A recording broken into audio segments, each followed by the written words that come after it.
What's going on, guys? It's Greg here, aka NYPrepper.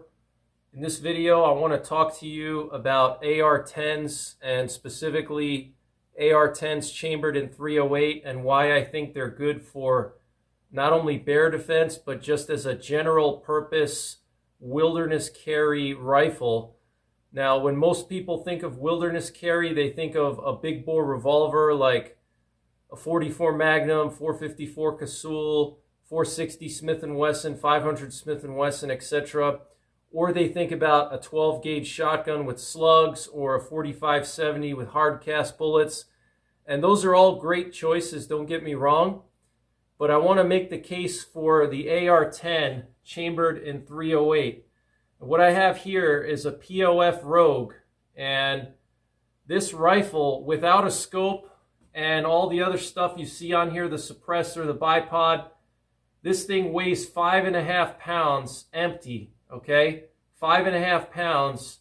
And then if you fill up this 20 round mag, this is going to add probably another half pound to a pound. So you're looking at around 6 to 6.5 pounds.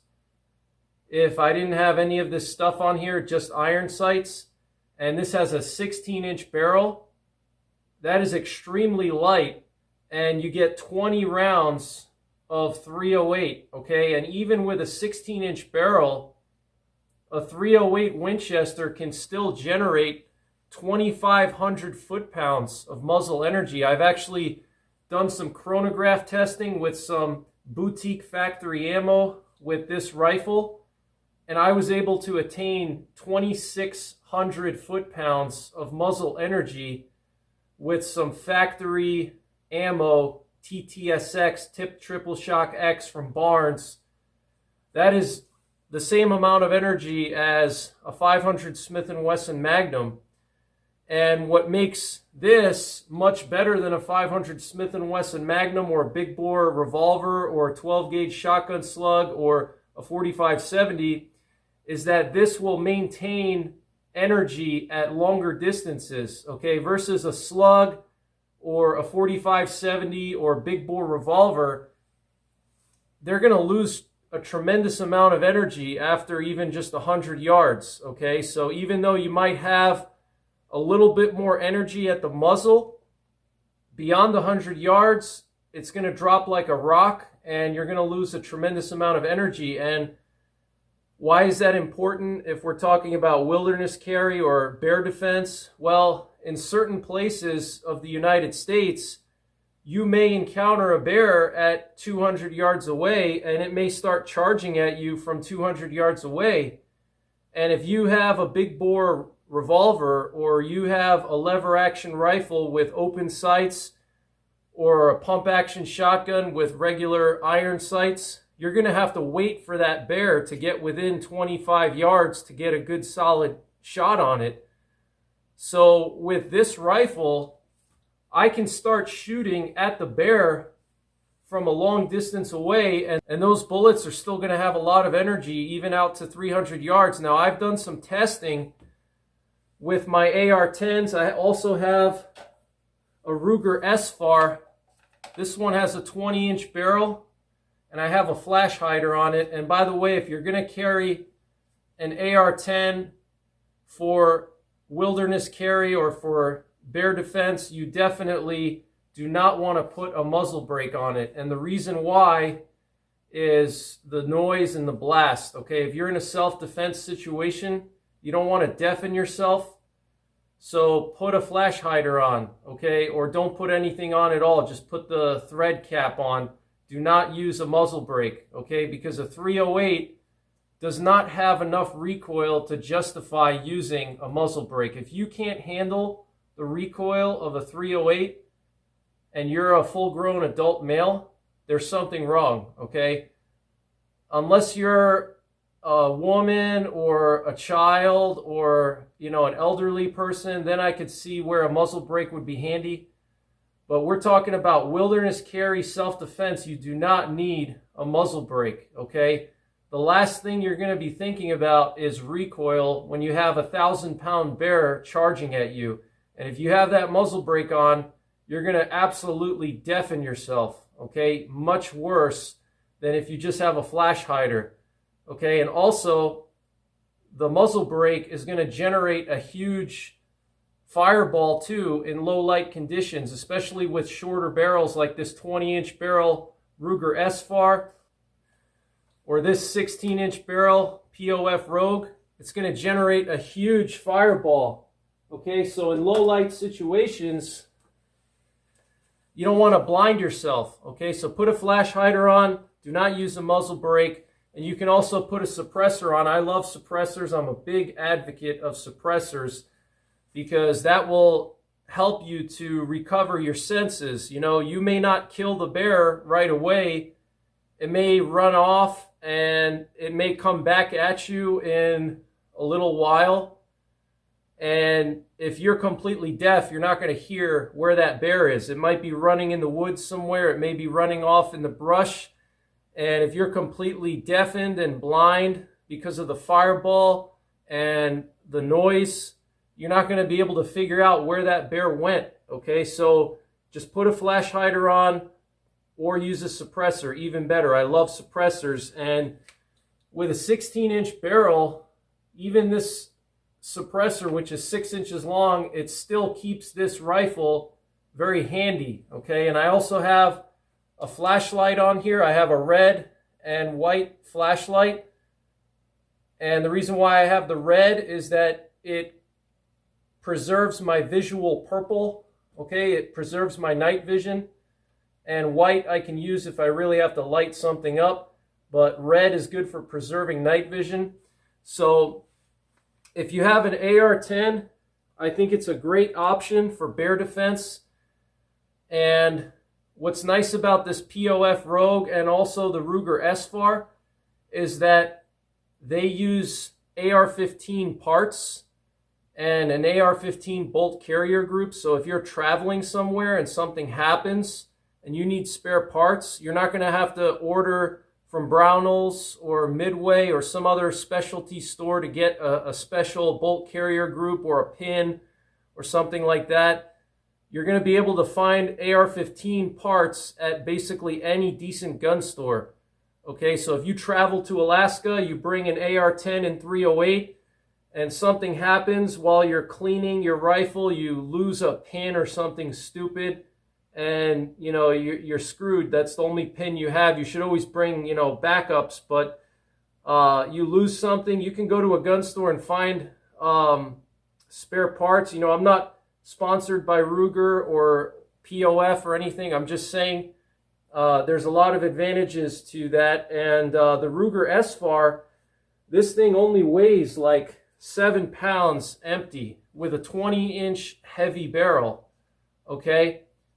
With this scope on here, this scope probably adds another 1.5 pounds or so. So this thing is probably pushing, I would say, 9 pounds. But I mean, it's pretty handy. Okay, 20-inch barrel. This thing is pretty handy. And you know, obviously you want to make sure that your rifles are reliable before you take them on some kind of expedition. But if I was going on a gold expedition in Alaska with Chook from Chook's Outdoor Adventures, I would bring this thing. I would totally bring this thing because I have a lot of firepower. I got a 20-round magazine here. I can fit 20 rounds of 308. Each round can generate easily over 2,000 foot-pounds of muzzle energy, which is more than a 454 Casull, and that's basically around 500 Smith & Wesson Magnum territory. Now, I've chronographed some boutique factory ammo, and I've gotten 2,600 foot-pounds out of this 16-inch barrel with some 168 grain TTSX bullets, okay? That's pretty impressive. And I've also tested this rifle at long distances. I've shot at solid concrete blocks out to 300 yards with M80 ball full metal jacket ammo. And with this rifle, out to 300 yards, I was able to break a solid 4-inch thick concrete block in half, no problem, at 300 yards. Okay, even at 300 yards, this rifle here is still going to have an impact energy as much as a 454 Casull at point blank.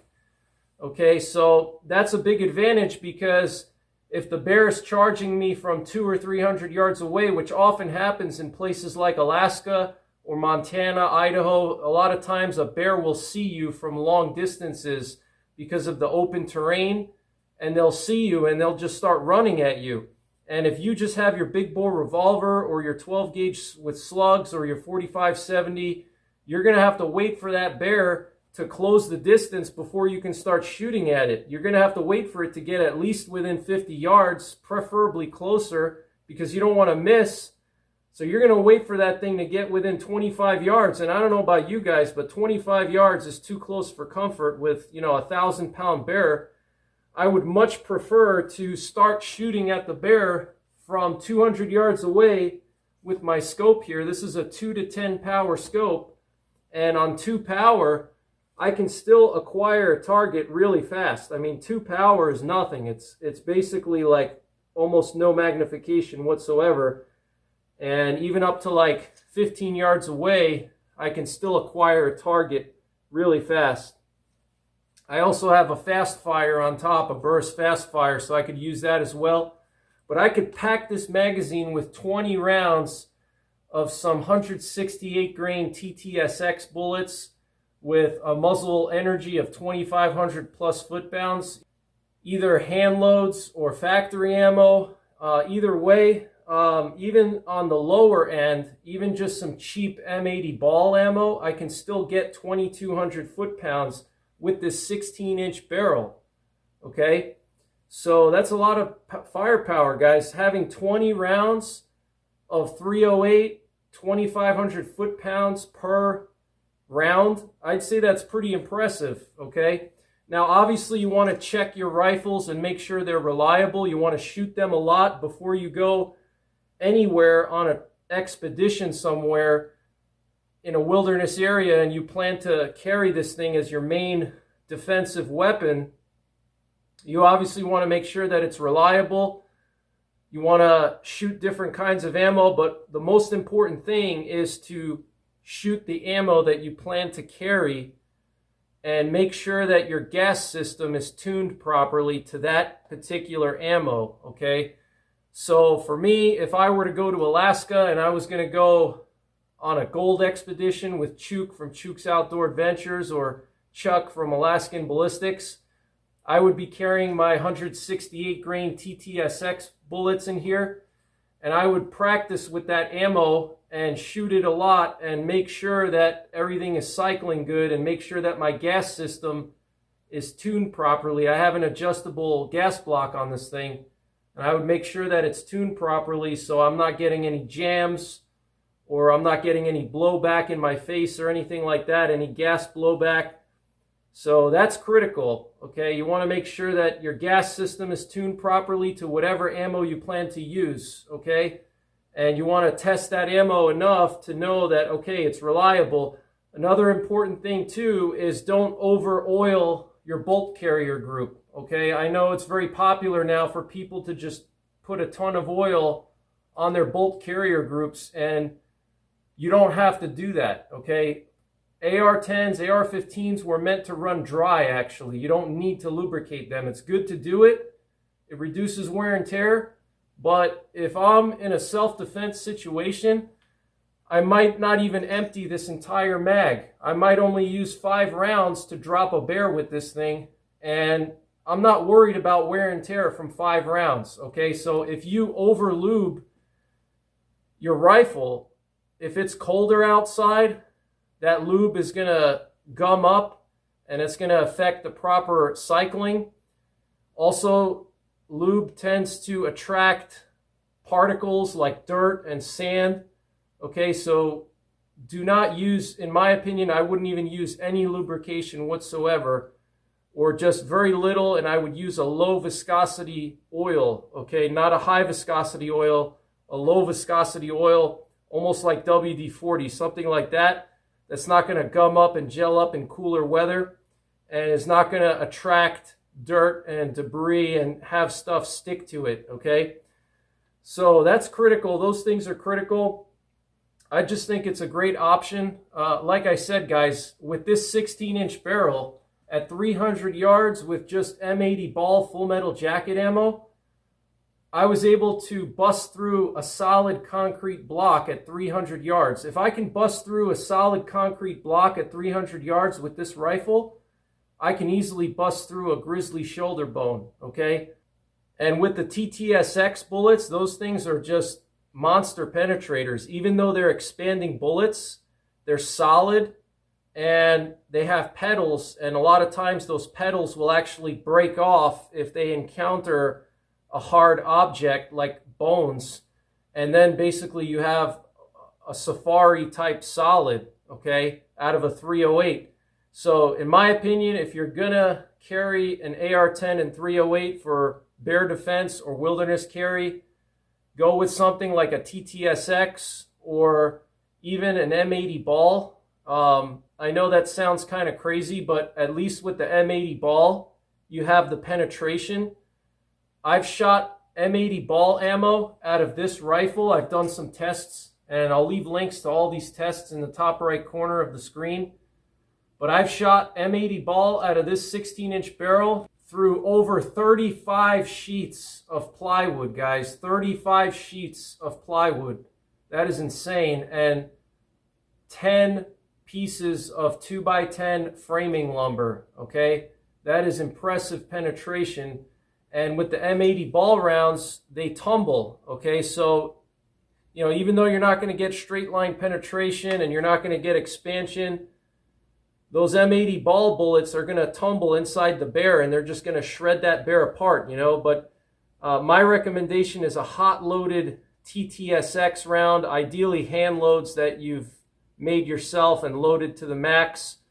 And you know, you want to get like 2,500 foot-pounds with a TTSX bullet, and that's going to do a tremendous amount of damage. And again, the advantage is that, you know, with this rifle I have a scope, okay? So I'm going to be very precise versus with a revolver or a 12-gauge slug or even a 45-70 with open sights. I'm not going to have as much precision. With the scope, I can really zone in on that threat, and I can put the crosshair right where it needs to be, and I can zoom in if I have to, okay? If I have to shoot at long distances, if I see the bear coming from a long distance away, I can start shooting at it ahead of time. I don't have to wait for it to close the distance. And this rifle is so compact, this will easily fit in like in a burley stock pack. I have several of burley stock packs, and this thing will just easily fit inside of one of those, and I can just reach back and pull it out if I have to while I'm hiking. But if you have a good sling, like this sling right here, this is a Vickers sling.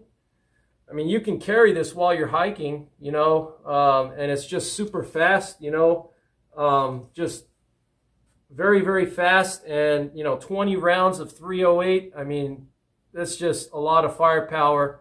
And how should you set up your AR-10 or your AR-308 for bear defense or wilderness carry? Number one, you should have a low to medium power scope. Here I have a 2 to 10 power scope, but you could even go with an LPVO like a 1 to 6 or a 1 to 4.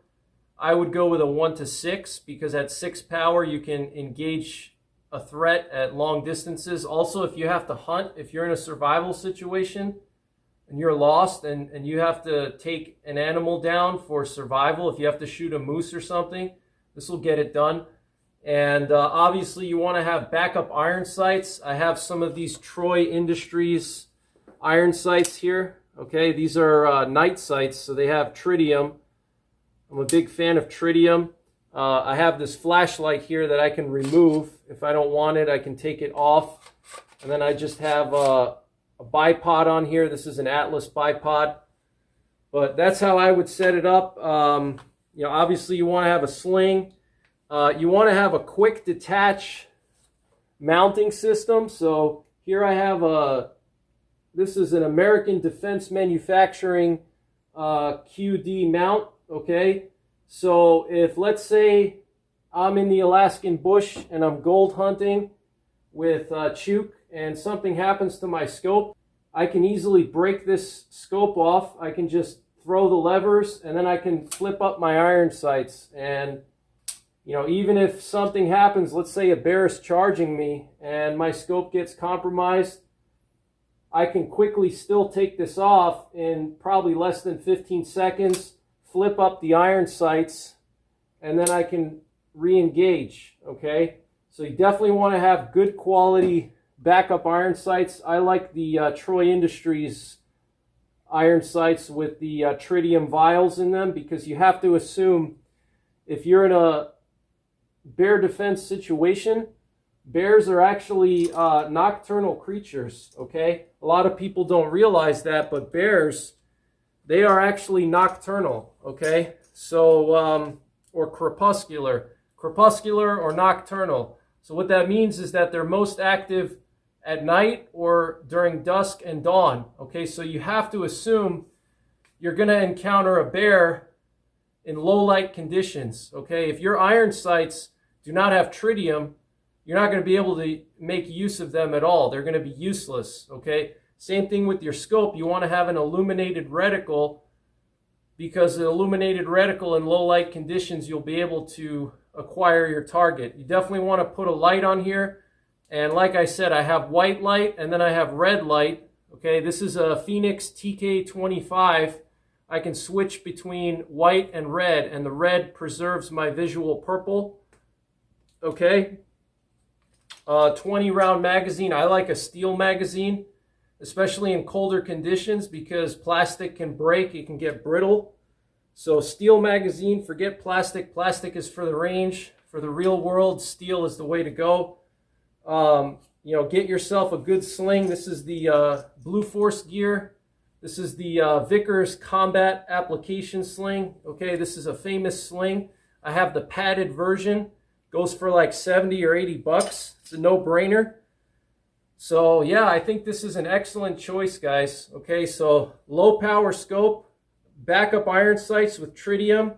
You want to have a quick detached scope mount. You want to have a flashlight. Do not put on a muzzle brake, put on a flash hider, or put on a suppressor, even better. You know, and if you have something like in a burley stock pack, you can easily stuff this in your burley stock pack, and it's not going to take up much room. Remember, you want tough bullets, okay? You don't want any soft points. You want either a bonded bullet, or better yet, you want like a TTSX or even an M80 ball, okay? You want something that's going to penetrate deep. And in my opinion, the TTSX, the 168 grain TTSX, is the best choice for an AR-10 bear load, okay? A lot of energy, a lot of penetration. And make sure your gas system is tuned, okay, to your ammo. Test your ammo. Make sure everything cycles a lot. Do not put a lot of high viscosity oil. And you know, that's pretty much it, guys. I hope you enjoyed this video. I'll leave links to my penetration tests with this rifle, the solid concrete block out to 300 yards, and the 2x10 test with the M80 ball, and the plywood test. I mean, this thing is just a monster penetrator, guys, okay? For a 16-inch barrel, okay, 5.5 pounds empty, probably, I don't know, I would say it's probably around 9 pounds now with the scope plus the suppressor and the flashlight. You know, so it is a little bit hefty, but, you know, with this rifle, you know, you get a shoulder stock. A shoulder stock makes a huge difference, okay? Shoulder stock, scope, it allows you to be very precise, and your shots are going to be very stable, okay? Much more stable than with a big bore revolver. I'm not saying you should substitute this for a big bore revolver. You should still have some kind of sidearm, okay? You don't want to rely on one weapon in bear country, okay? So have a small 357 or a small 44, you know, and that'll be like your backup if something happens to this. You know, even a 357 with hard casts at close range, if the bear starts to, you know, chew on you, you can hold that snub nose to the bear's head, and that's it, you know, lights out. So, you know, that's pretty much it, guys. Let me know what you think in the comments. You know, maybe I'll take this with me when I go to Alaska. on a gold expedition, I would love to take this with me with those 168 grain TTSXs. Just so much power, and the power just stays with the round at longer distances. So that's pretty much it for this one, guys. Take care, God bless, and don't forget the 3 Ps: prepare, practice, and persevere.